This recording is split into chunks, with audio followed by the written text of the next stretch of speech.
nahihilo ka ba? May masakit ba sa'yo? Team, pakiasikaso siya. Huwag niyo pong gagalawin.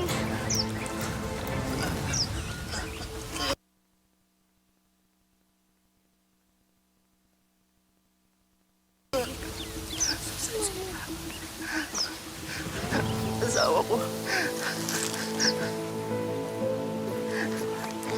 Asawa ko.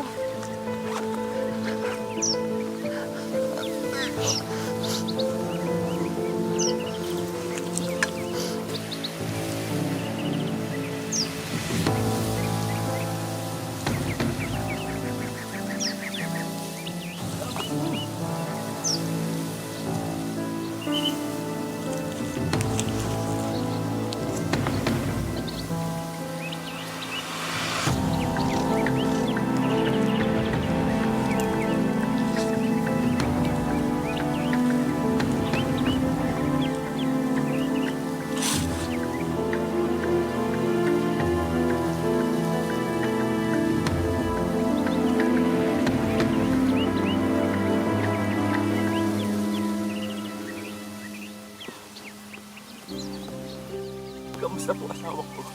Nakakahinga na po siya. Hintayin na lang natin ang ambulansya.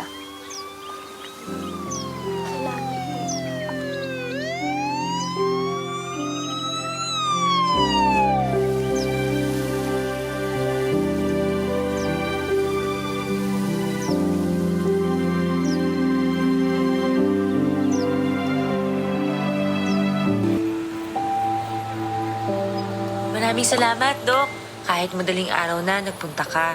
Dahil sa'yo, may isang bata ngayong gabi na hindi nawala ng lanay.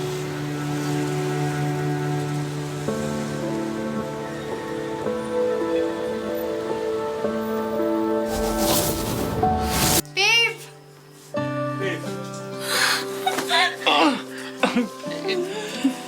Missed you.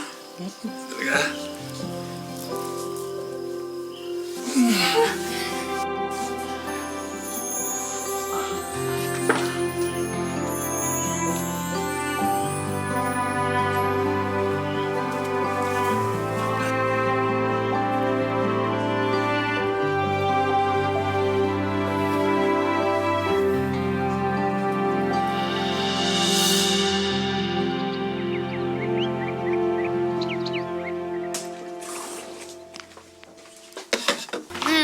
Nakalimutan ko po sabihin kagabi, kailangan ko po pala yung P-uniform ko today. Sa bag mo na, Martes ngayon, di ba?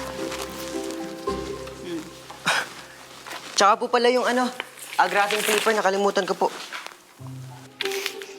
Grabe! Super!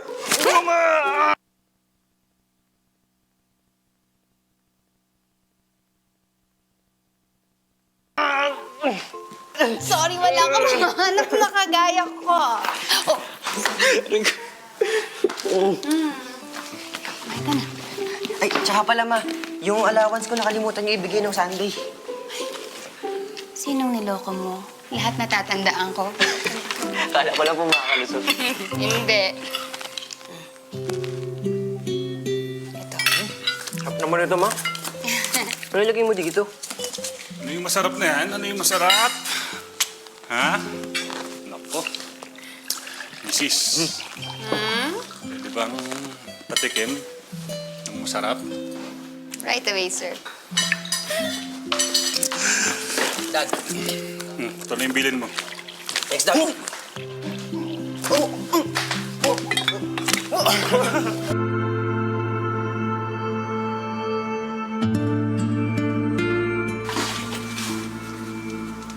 Sa'yo? Nag-dry kasi yung lips ko eh.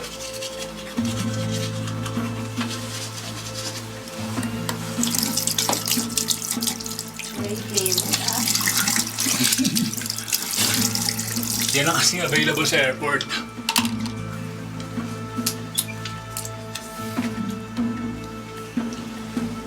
Bakit? Favorite mo naman cherry flavor, di ba? Meron pa natira. Gusto mo?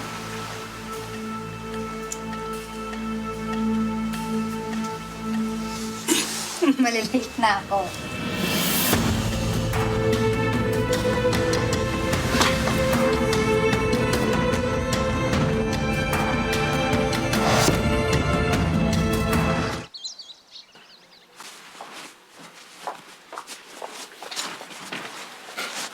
Babe, Babe, nagkamali ako, nadala ko yung scarf mo.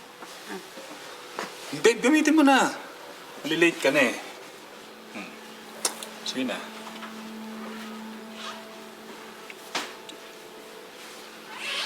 Bagay naman sa'yo. Ito naman. Diba?